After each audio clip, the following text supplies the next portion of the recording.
हाँ बच्चों, तो आज अपन बात करते हैं। कल अपनी लास्ट क्लास के अंदर अपन ने डिस्कशन किया था एड्रिनल ग्लैंड पे ना, और उसके कॉर्टेक्स की बात हो रही थी। आउटर कॉर्टेक्स की बात हम लोगों ने कर ली थी। मिडल कॉर्टेक्स जो है फेसिकुलेटा, उसकी बात हो रही थी। उसमें आपको मैंने ग्लूकोकॉर्टिकॉइड्स के रिगार्डिंग बताया था, कॉर्टिसोल, कॉर्टिसोन और कॉर्टिकोस्टेरोन। और उसमें मुख्य जो ग्लूकोकॉर्टिकॉइड कॉर्टिकॉइड है वो कॉर्टिसोल है ना। तो उसी ग्लूकोकॉर्टिकॉइड जो है उनके आज कार्य की बात हम लोग करते हैं। तो सबसे पहले ये कार्बोहाइड्रेट्स उपापचयन में सहायक हैं। कार्बोहाइड्रेट का मुख्य रूप से उपापचयन करते हैं, साथ ही प्रोटीन व लिपिड उपापचयन से भी संबंधित होते हैं। मुख्य रूप से कार्बोहाइड्रेट उपापचयन करते हैं, उसके अलावा लिपिड प्रोटीन उपापचयन में भी सहायक हो सकते हैं। इसके अलावा ये ग्लूकोनियोजेनेसिस करवाते हैं। ग्लूकोनियोजेनेसिस में क्या होता है? एमिनो एसिड या ग्लिसरॉल को ग्लूकोज में बदलना। तो ग्लूकोनियोजेनेसिस को ये प्रमोट करते हैं। और क्या करते हैं? ये लाइपोलाइसिस करवाते हैं, मतलब वसा को फैटी एसिड व ग्लिसरॉल में बदलना। चौथा, प्रोटीन का सेल्स में एमिनो अम्ल में बदलाव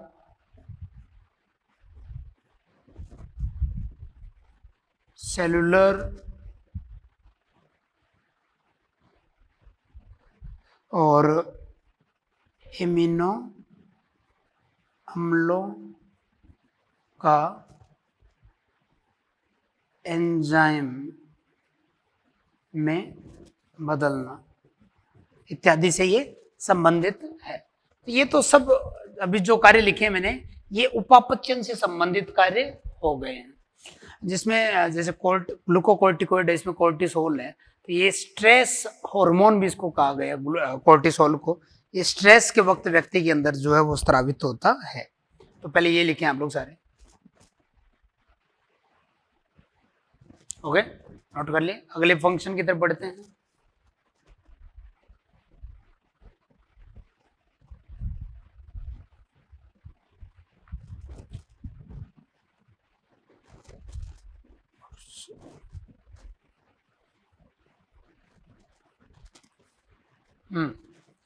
फिर अगला जो फंक्शन है, ये कार्डियोवैस्कुलर तंत्र व किडनी कार्य का नियमन करते हैं। जो कार्डियोवैस्कुलर सिस्टम है, मतलब रक्त परिसंचरण तंत्र है, हमारे वृक्क हैं, उनके फंक्शन को भी रेगुलेट करते हैं कॉर्टिकॉइड्स। और ये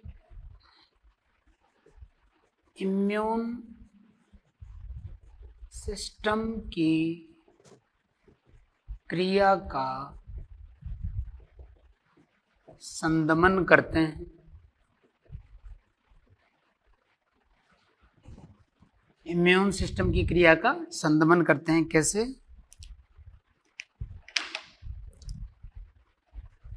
ये एंटी इन्फ्लामेटरी अनुक्रिया देते हैं। इसके अलावा फैगोसाइटिक WBC की क्रिया को अवरुद्ध करना,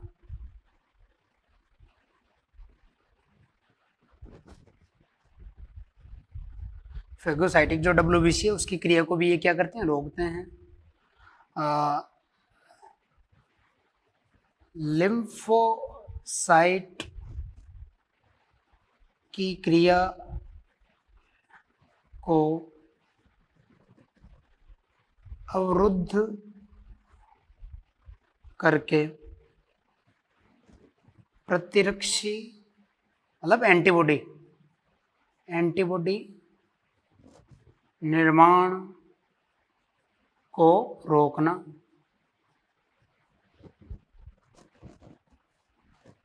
और लिख लो WBC निर्माण को रोकना।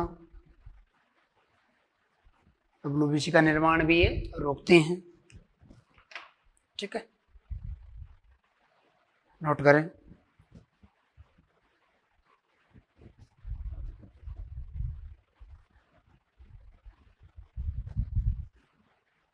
और अंतिम कार्य लिखें, ये RBC के उत्पादन को बढ़ाते हैं, RBC निर्माण को प्रेरित करते हैं। लास्ट लिख देना, RBC निर्माण को प्रेरित करना। RBC निर्माण जो है उसको ये स्टिमुलेट करती हैं। तो ये इसके कुछ फंक्शन की हम लोगों ने बात की है। अब उसके बाद में नोट लगा के लिखना है कि अंग प्रत्यारोपण के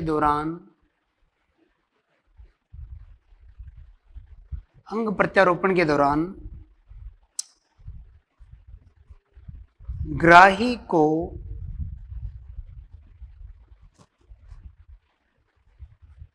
ग्लूकोकोर्टिकोइड्स दिए जाते हैं जो ग्राफ्ट रिजेक्शन को रोकते हैं। है ना? देखो कि जब भी किसी व्यक्ति के शरीर में किसी दूसरे व्यक्ति का अंग डाला जाता है तो इसको ग्राफ्टिंग बोलते हैं। तो किसी दूसरे व्यक्ति का जब अंग हमारे शरीर में डाला जाता है तो हमारे शरीर का प्रतिरक्षा तंत्र उसके विरुद्ध कार्य करके उसको रिजेक्ट करने की कोशिश करता है। तो हालांकि इसके लिए डॉक्टर कुछ सावधानियां बरतते हैं, जैसे ब्लड ग्रुप की जांच करते हैं, टिश्यू टाइपिंग करते हैं, ऊतकों का मिलान करके ही ग्राफ्टिंग की जाती है। लेकिन फिर भी इनके बावजूद भी ग्राफ्ट रिजेक्शन का खतरा रहता है। इसीलिए ऐसे व्यक्ति को जिंदगी भर इम्यूनोसप्रेसिव दवाइयां लेनी पड़ती हैं, इम्यूनोसप्रेसिव ड्रग्स लेने पड़ते हैं, जो उस ग्राही के शरीर में उसके प्रतिरक्षा तंत्र को रोक के रखते हैं, उसकी क्रिया को संदमित करते हैं, जिससे उस अंग को उसके शरीर में सेट होने में आसानी रहती है। तो उस व्यक्ति को ऐसे ग्लूकोकोर्टिकोइड्स दिए जाते हैं जो उसके प्रतिरक्षा तंत्र को रोक के रखते हैं, जिससे वो ऑर्गन जो है उसके रिजेक्शन का जो खतरा है वो कम हो जाता है। ठीक है, इसलिए ये चीज आपको याद रखनी है। नोट कर लें पहुंच करके। ठीक है, ये बात हो गई किसके लिए? मिडल जो कॉर्टेक्स है उसकी, उसके हार्मोन की और उसके हार्मोन के कार्य की। अब बात करते हैं इनर कॉर्टेक्स।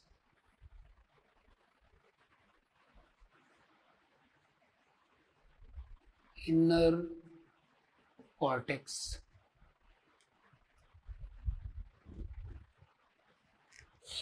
इनर कॉर्टेक्स देखें, इसे जोना रेटिक्युलेरिस भी कहा जाता है। जोना रेटिकुलरिस, यह भाग भी ACTH के नियंत्रण में होता है।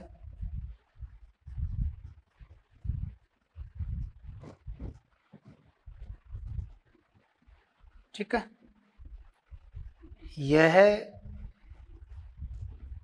सेक्स कॉर्टिकॉइड्स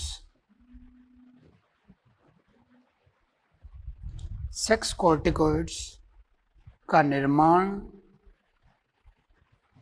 व स्त्रावण करता है। अब ये जो सेक्स कॉर्टिकॉइड्स हैं, अगर इनकी बात करें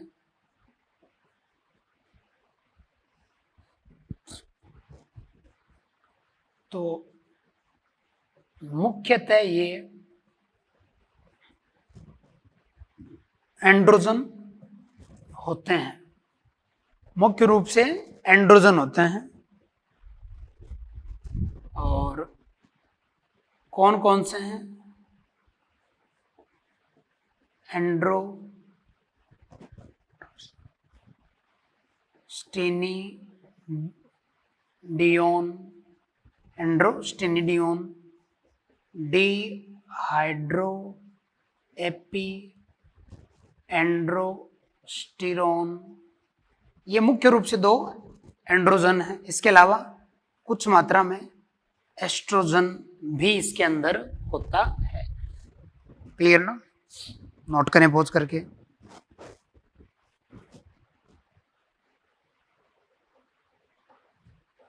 ठीक है, अब ये जो सेक्स कॉर्टिकॉइड्स है, ये मुख्य रूप से जो नर है उसमें बहुत लिमिटेड अमाउंट में हालांकि स्रावित होता है, कुछ मात्रा मादा में भी होती है। और ये जो है द्वितीयक लैंगिक लक्षणों को नियंत्रित करने में कुछ सहायता करते हैं। और शरीर के कुछ क्षेत्र जैसे बगल में, प्यूबिक क्षेत्र में, चेहरे पर जो बाल आते हैं उनको ये नियंत्रित करते हैं। तो इसमें लिख लेना आप लोग कि ये जो है बगल में, इसमें लिख देना एक्सियल हेयर, प्यूबिक हेयर व चेहरे पर बालों की वृद्धि को नियंत्रित करते हैं।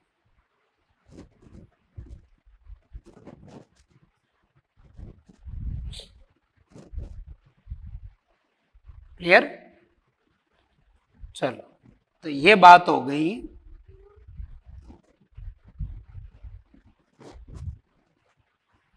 सेक्स कॉर्टिकॉइड्स के रिगार्डिंग।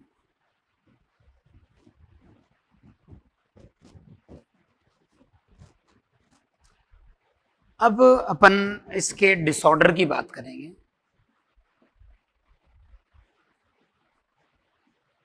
देखें, एड्रिनल कॉर्टेक्स के असामान्य हार्मोनल स्त्रावण का परिणाम किन किन विकारों के रूप में होता है? इसमें सबसे पहले अपन बात करते हैं एडिशन रोग।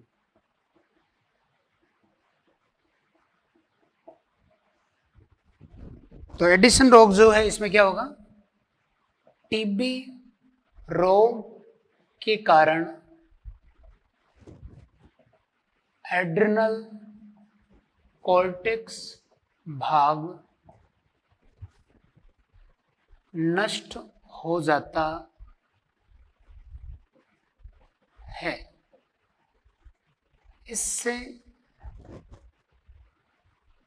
मिनरेलों व ग्लूकोकोर्टिकोइड्स स्त्रावण घट जाता है,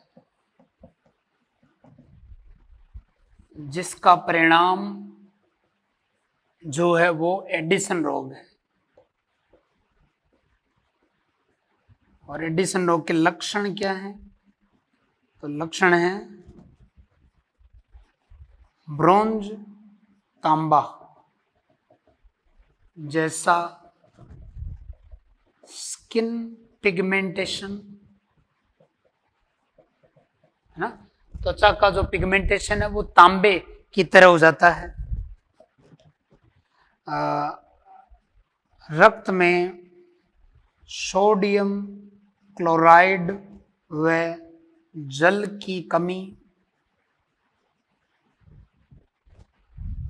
तथा पोटेशियम की अधिकता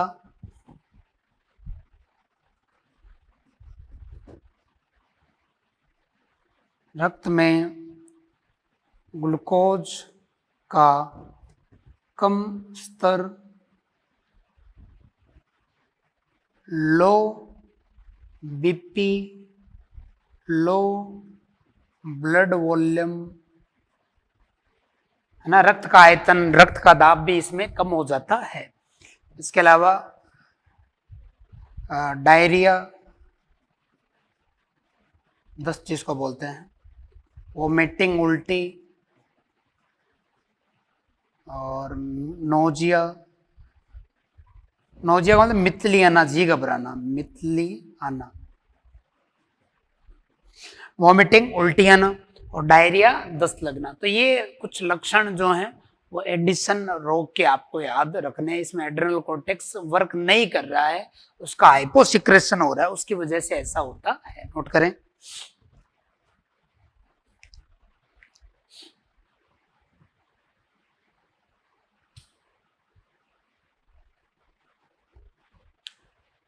चलें।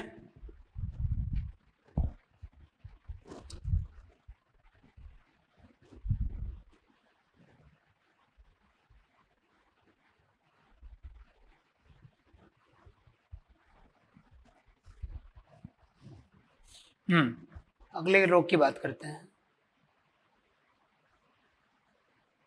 Cushing syndrome. कुशिंग सिंड्रोम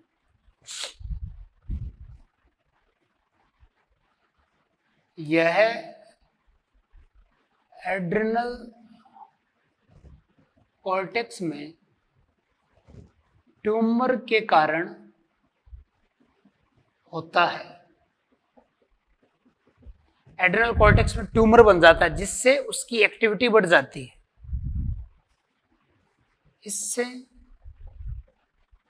इस भाग की क्रिया बढ़ जाती है ना, और इससे संबंधित जो भी हार्मोन है वो ज्यादा बनने लगते हैं। इससे पहले वाले रोग में वो कम बन रहे थे, इसमें ज्यादा बनेंगे।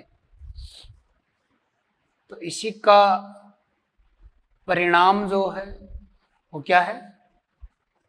Cushing syndrome. इसके लक्षण कुछ इस प्रकार हैं।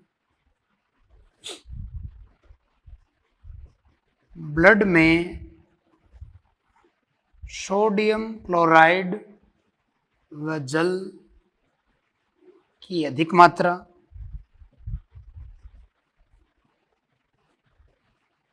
व या तथा पोटेशियम की कम मात्रा,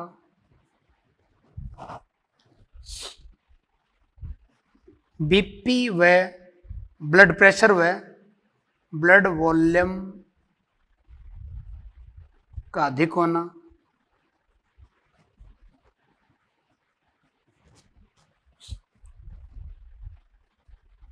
रक्त में शर्करा की मात्रा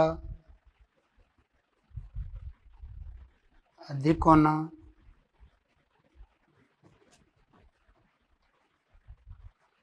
मसल्स का कमजोर होना, क्योंकि ग्लूकोकॉर्टिकॉइड बढ़ेंगे ना तो मसल के अंदर जो प्रोटीन है उसका प्रोटियोलाइसिस हो जाएगा, वो एमिनो एसिड में चेंज हो जाएगी। मोटापा बढ़ना,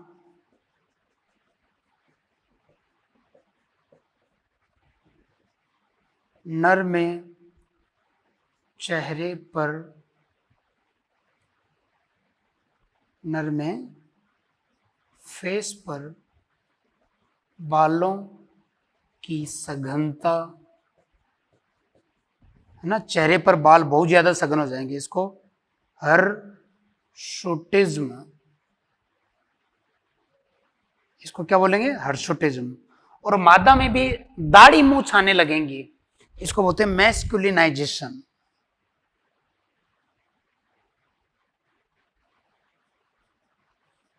मादा में दाढ़ी मूछ का आना क्या बोलते हैं, मैस्कुलिनाइजेशन। क्लियर। तो ये जो है कुशिंग सिंड्रोम के लक्षण में आपको याद रखना है, नोट कर लो।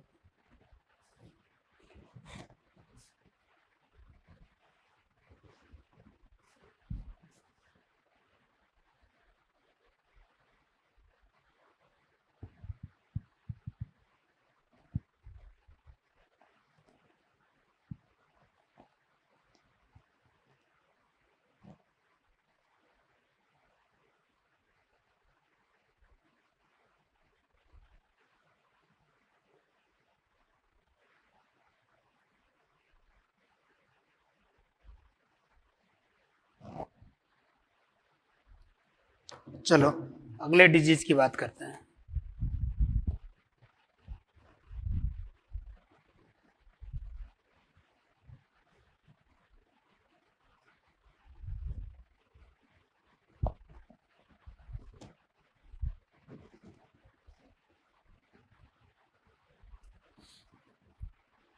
तीन नंबर जो डिजीज है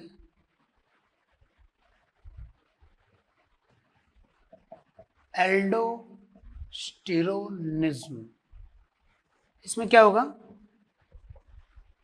ट्यूमर के कारण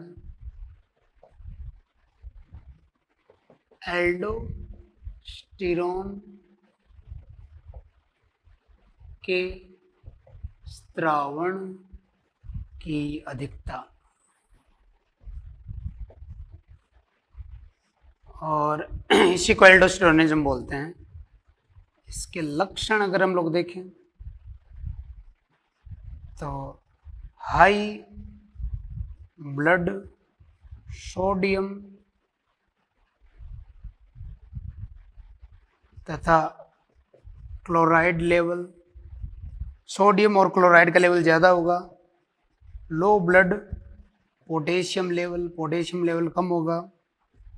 हाई बीपी, ब्लड प्रेशर ज़्यादा होगा। High blood volume, blood volume ज़्यादा होगा। यूरिन वॉल्यूम भी बढ़ जाएगा। इससे किडनी डैमेज हो सकता है, किडनी डैमेज। ठीक है, तो ये जो है मुख्य रूप से जो मिनरलोकॉर्टिकॉइड वाला क्षेत्र है, जिसको स्रावित करने वाला क्षेत्र, अगर वहां ट्यूमर हो जाए तो उसकी एक्टिविटी बढ़ जाती है और उससे एल्डोस्टेरोन स्रावण बढ़ जाता है। तो उसके परिणाम कुछ इस प्रकार से उत्पन्न होते हैं, नोट कर लें पॉज करके। इसको कौन सिंड्रोम भी बोलते हैं,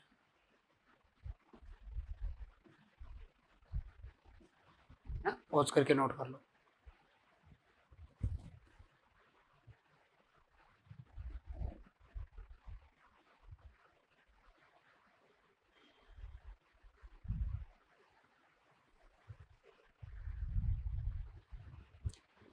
चले अब लास्ट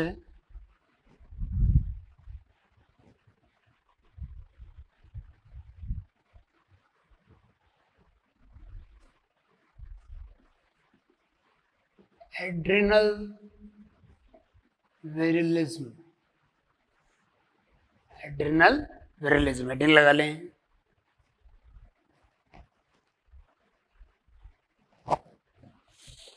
तो एड्रिनल विरिलिज्म में क्या होगा, इसमें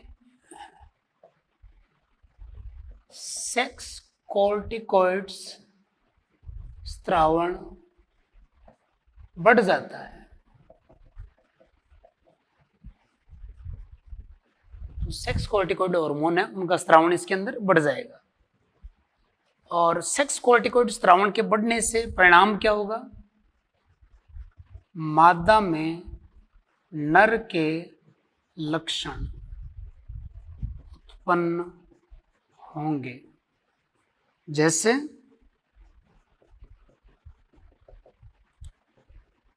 दाढ़ी मूंछ आना,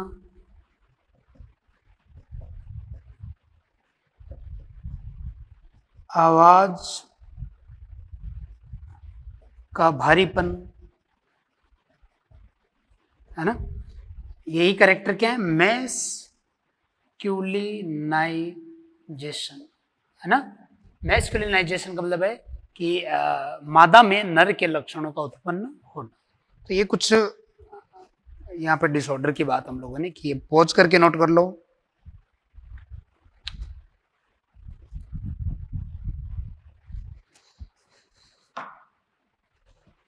चलो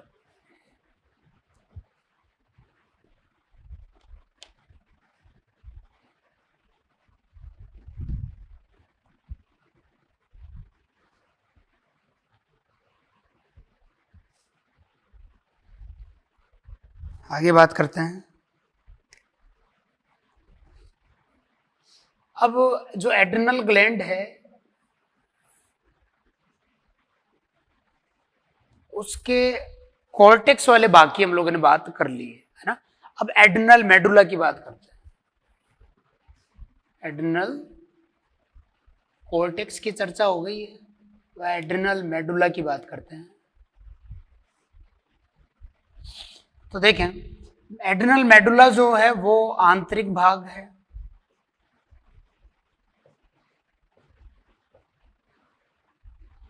20% भाग है ये, क्योंकि 75% जो कॉर्टेक्स वाला भाग है। एक्टोडर्मल है या न्यूरो एक्टोडर्मल भी इसको कहा जा सकता है। एक्चुअल में ये जो भाग है ये नर्वस सिस्टम का हिस्सा है, जो भ्रूणीय परिवर्धन के दौरान नर्वस सिस्टम का कुछ पार्ट एड्रिनल ग्लैंड के मध्य में आके इकट्ठा हो जाता है और वही एड्रिनल मेडुला का रूप ले लेता है। तो इस पर नियंत्रण ACTH का नहीं होता,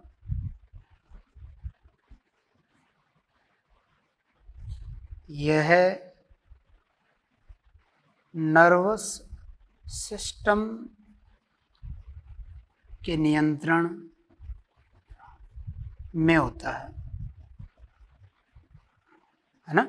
ये जो नर्वस सिस्टम है उसी के नियंत्रण में होता है, क्योंकि जैसे ये मान लो ब्रेन है, ये आपका स्पाइनल कॉर्ड है,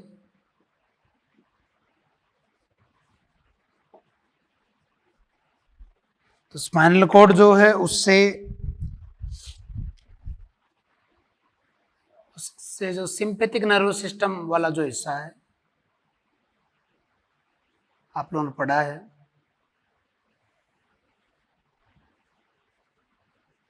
सिंपैथिक नर्व,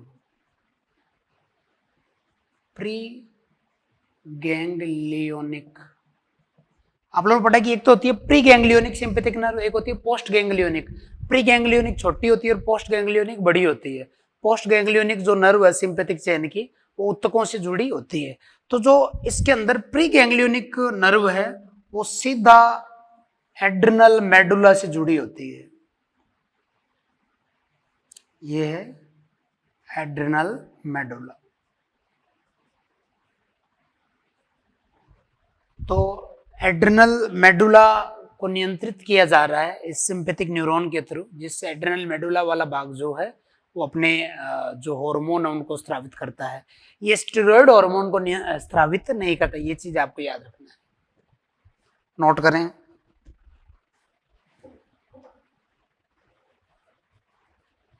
चलो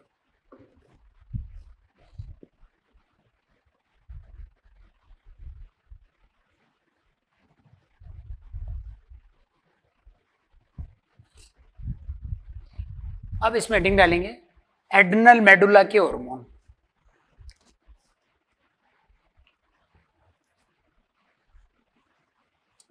adrenal medullary hormone, adrenal medullary hormone.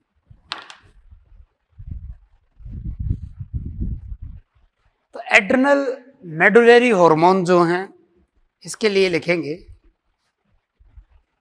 कि ये नॉन स्टेरॉयडल होते हैं, है ना, नॉन स्टेरॉयडल होते हैं, स्टेरॉयड नेचर के नहीं है। इनकी प्रकृति एमाइन होती है। जैसे कौन से हार्मोन है, एक तो है एपिनेफ्रिन और एक है नॉर एपिनेफ्रिन। एपिनेफ्रिन और नॉर एपिनेफ्रिन, एपिनेफ्रिन को एड्रेनलिन भी बोलते हैं और नॉर एपिनेफ्रिन को नॉर एड्रेनलिन भी कहा गया है ना। इन हार्मोन को 3F हार्मोन भी कहा गया है। 3F हार्मोन क्या अभी बताऊंगा, ये पॉज करके नोट करो। तो इमरजेंसी के टाइम में हमारा जो तंत्रिका तंत्र है वो इस क्षेत्र को सक्रिय करता है, जिसकी वजह से एपिनेफ्रिन और नॉर एपिनेफ्रिन स्रावित होते हैं। ये हमारे शरीर में 3F रेस्पॉन्स जनरेट करता है। 3F hormone 3F response generate कर रहा है। 3F का मतलब फाइट, फ्राइट और फ्लाइट।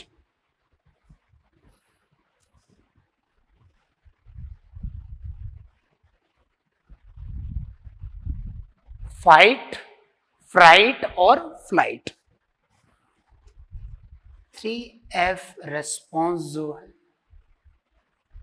और उसकी बात करें तो फाइट लड़ना, फ्राइट डरना और फ्लाइट भाग जाना।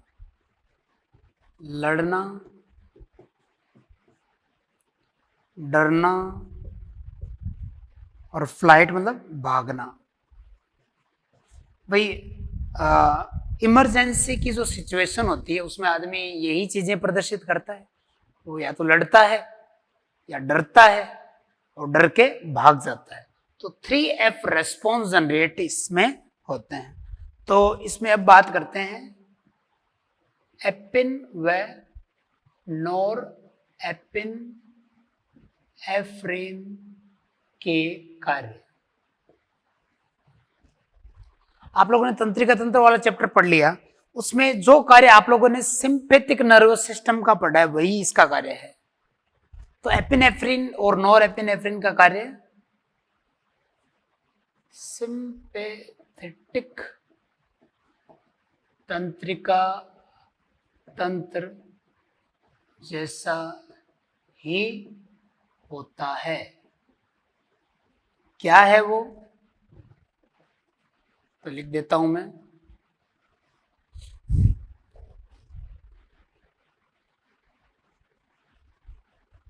हार्ट रेट का बढ़ना, बीपी को बढ़ना, ब्रीदिंग रेट का बढ़ना, रक्त में ग्लूकोज स्तर का बढ़ना, है ना, कैसे? लीवर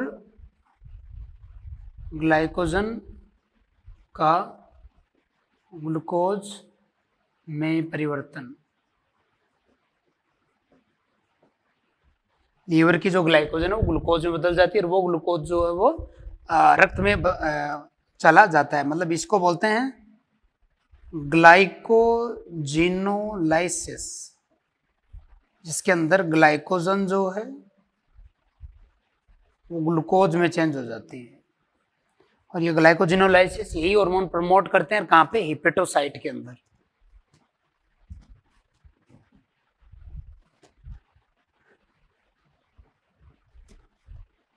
फिर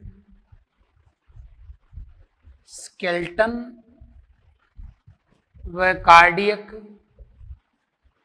मसल्स की तरफ रक्त प्रवाह बढ़ाना, स्किन व स्मूथ मसल की तरफ रक्त प्रवाह घटाना,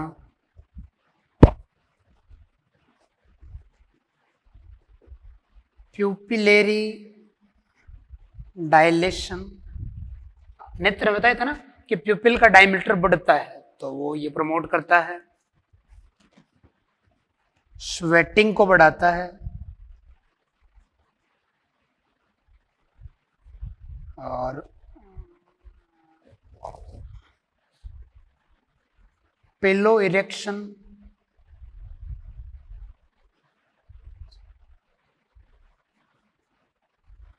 पिलो इरेक्शन का मतलब है कि जो त्वचा के बाल हैं उनका सीधे हो जाना, स्ट्रेट हो जाना। जब भी आदमी को डर लगता है तो ये रोम खड़े हो जाते हैं ना, तो उसी को बोलते हैं पिलो इरेक्शन।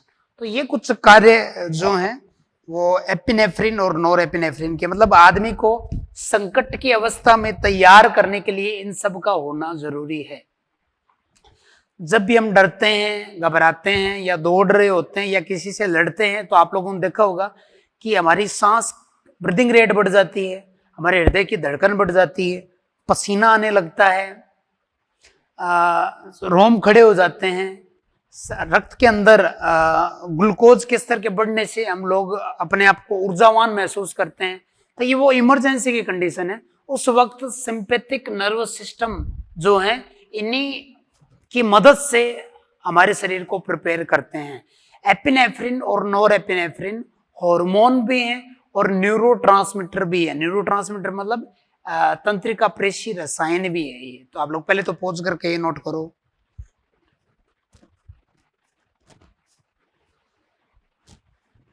कर लिए?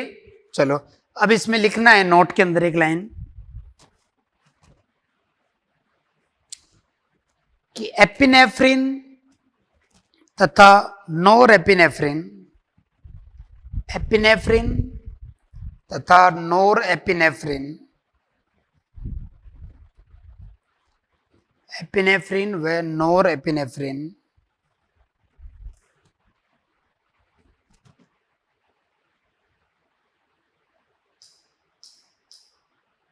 की क्रिया एक समान होती है, मतलब उसके जो फंक्शन है वो एक जैसे होते हैं। दूसरा पॉइंट नोट में लिखना है कि एपिनेफ्रिन तथा नोर एपिनेफ्रिन, एपिनेफ्रिन तथा नोर एपिनेफ्रिन हार्मोन, हार्मोन एवं न्यूरो ट्रांसमीटर, एपिनेफ्रिन व नोर एपिनेफ्रिन हार्मोन व न्यूरोट्रांसमीटर दोनों के समान कार्य करते हैं।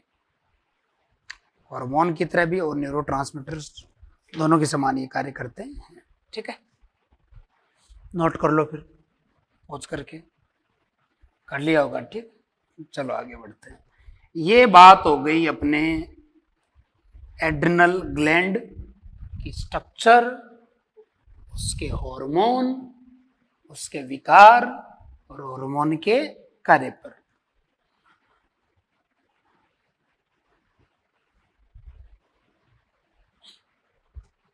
तो कौन कौन सी ग्लैंड पढ़ चुके हैं? हाइपोथैलेमस हो गया, पिट्यूटरी हो गई, थायराइड हो गई, पैराथायराइड हो गई, एड्रेनलिन हो गई। अब अगली ग्लैंड की तरफ हम लोग बढ़ते हैं, बात करेंगे किसकी? अग्नाशय की।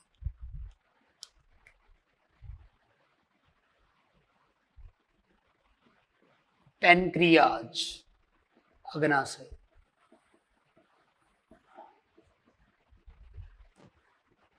ठीक है, तो अग्नाशय को अपन अगली क्लास में शुरू करेंगे। आज के लिए इतना काफी है। आप लोग आज जो पढ़ाया वो एनसीईआरटी से बढ़िया से पढ़ें, उसकी रीडिंग लगाएं, नोट्स पढ़ें और क्वेश्चन लगाएं।